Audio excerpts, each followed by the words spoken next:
ఏదైనా ఒక భారీ యాక్టివిటీ చేసేటప్పుడు దానికి ఒక పేరు పెడుతుంటారు.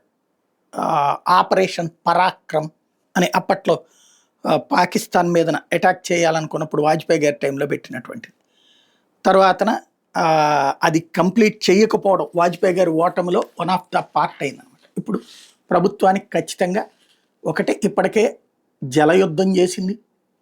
దాంతో పాకిస్తాన్లో అల్లకల్లోలం జరుగుతుంది. సింధులో గొడవలు జరుగుతున్నాయి, బెలూచ్లో గొడవలు జరుగుతున్నాయి. అదే సందర్భంలో ఖైబర్ పఖ్తూన్వా దగ్గర గొడవలు జరుగుతున్నాయి. పాకిస్తాన్ అల్లకల్లోలంగా మారిపోయింది. At the same time Pakistan ఆర్థిక సంక్షోభంలో కూరుకుపోయింది. ఇంకొక వైపున అక్కడ ఉన్నటువంటి ప్రజాప్రతినిధులు వణికిపోతున్నటువంటి పరిస్థితి, విదేశాలకు వెళ్ళిపోవడానికి సిద్ధపడుతున్నటువంటి పరిస్థితి. ఇవన్నీ ఒక ఎత్తు అయితే, ఇక అటాక్ అది ఆర్మీ ద్వారా చేస్తారు, నేవీ ద్వారా చేస్తారు, ఎయిర్ ఫోర్స్ ద్వారా చేస్తారు. తెలియక వాళ్ళు కన్ఫ్యూజ్ అవుతున్నటువంటి పరిస్థితి.